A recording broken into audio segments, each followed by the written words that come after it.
Hello there. Now today we're going to take a quick look at this Ferrex Inspection Camera that I picked up from Aldi the other day. Now it's got an IPS screen of 2.8 inches.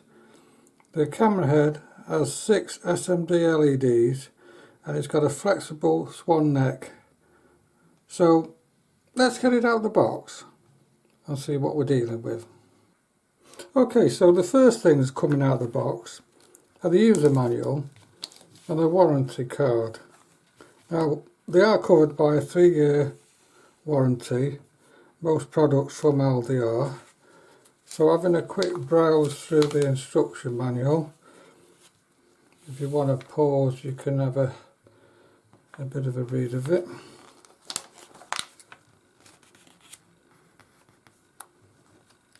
Operates on 4 AA batteries.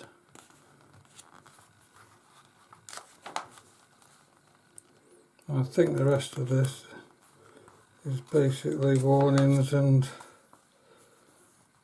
all that palaver. First time activation, attaching the swan neck, inserting the micro SD card, which is optional, basic warnings and operation instructions. So you can record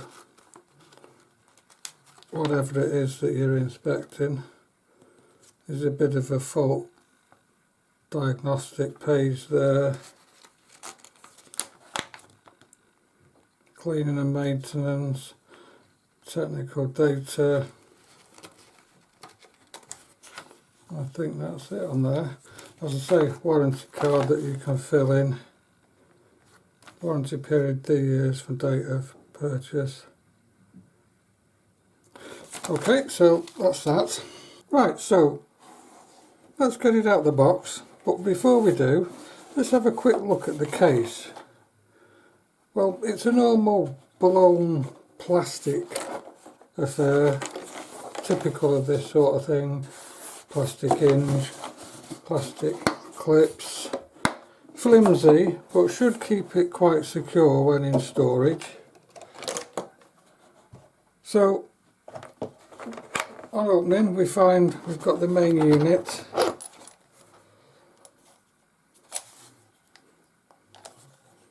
I have put batteries in it because I have been messing about with it. It takes 4 of these, just pops the cover off like that.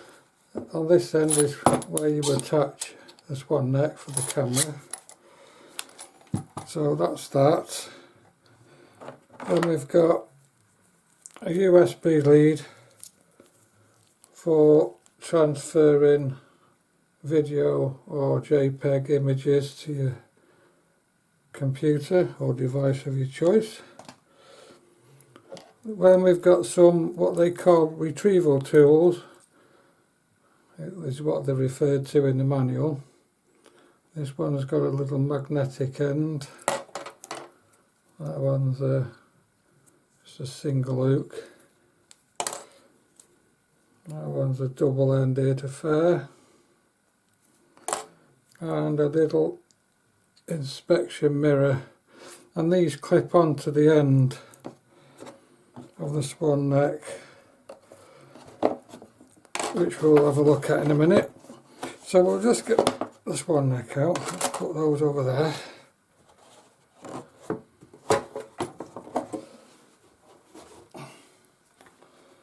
Right, so there's our business end. I'm going to take this little rubber cap off before we can use it as the camera and the LEDs.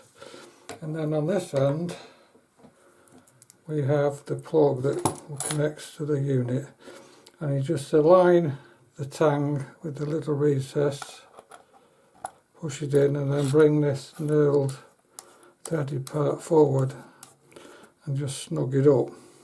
Now the length of the swan neck is 110 centimeters from the shoulder here to the very end.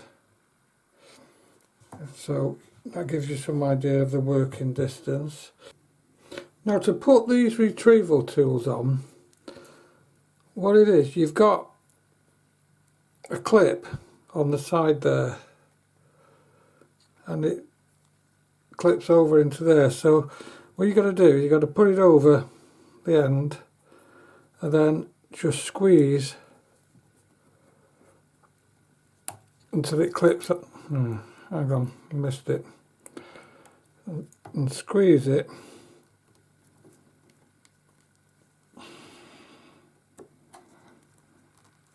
until it's engaged like that, and it's now clamped itself on there. It does take a bit of pressure to get them on, but when they are on, they do feel as though they will stay on. But as I say, I haven't used them yet, and only time will tell. I'm a bit concerned about how much pressure you've got to put on to get it to actually clip. Some people may struggle to clip those on. I don't think it's a very good idea, but okay, so to switch it on, we hold down the power button until the screen comes to life like that, and as you can see, we can now see what the camera's looking at on the screen. Now this button and this one are also your arrow up and arrow down keys for selecting the different functions on the menu, and also some functions on the camera itself. This one with the arrow up and the little flashlight type symbol turns the LEDs either off, which is LED 0, and you've got 5 different brightness levels, which is the LEDs on the end of the camera. If you want to take a still picture, then you'll see there they've got a camera symbol and a movie symbol. So one press takes a still. If you hold it down, it starts to record. So when it's recording, you'll see a red circle flashing and the time there. To stop recording, you just press it again, and that's it. And then to review what you've recorded, press that one with the play symbol, and then OK. It will, which is the OK one? I think it's that one. Yeah, that one, menu. We'll start to play it back. Then when you want to stop it, just press it. Pressing it again will take it back to the camera screen. Now to delete what you've got on there, if you press that down to the point where it's playing, well, about to play, hold it down, you get delete come up there. Use this button with the arrow pointing down to select it, then menu, then down to delete all or delete current. If you want to just delete the current one, go up one. If you want to delete all, come down one, and press menu again. It'll ask you whether you want to cancel or OK. Use the arrow down button to OK, and the menu again, and that's it. Your recordings are gone. Or you can use the USB lead to transfer them to your computer. Now on the menu button, go back, on the menu button you can set auto power off, language, date and time, and the brightness of the screen, and you can select them by using the arrow down key. Black and white if you wanted, date stamp, format the media card if you've put one in, and then default settings, and you select them by just pressing the play button there. Oh, and that's the version, software version, and that's basically all there is to it as far as the operation wise. Now one of the buttons I forgot to mention was this one here. Now what it does, it's a 2-function button. If you press it just briefly, it rotates the image by 90 degrees per press, and if you hold it in, it'll zoom. That's 2 times, 3 times, 4 times, 5, and I think it goes up to 6. And then to return back to normal, just hold it in, it goes back to 1 times. And the other thing, your memory card and your USB port are just under this little rubber flap there. So what I'm going to do, I'm going to take some video and I shall play it back on the screen so you can see what's going on here, and I'll also put some actual video of what I've recorded on the card so you get an idea of the quality. On the screen itself it does look to be quite a good quality picture, but I mean it is a small screen, so how it comes across on a big monitor I don't know, but we'll have a look. Okay, so I've done a little bit of a video inside my printer, so let's give that a play and have a look at it. So here we go.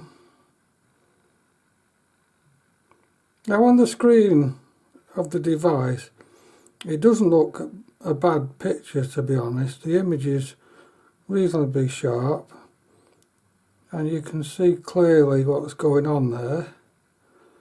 Now I'll also insert the same footage that's been recorded onto the SD card so you can see what you're getting if you were to play it back on your computer on a bigger screen. I don't think the quality will be quite as good because it only films, I think it's 720p at 30 frames, I think it is. So I'll stick that footage in now so you can have a look. Okay, so this is the same footage being played from the computer, so that you've got an idea of what the quality is like should you decide to upload it to a computer to view on a bigger monitor. It's not as sharp as it is on the small screen obviously, but it is still watchable. So I think you've got a good idea there of what sort of quality you're going to get.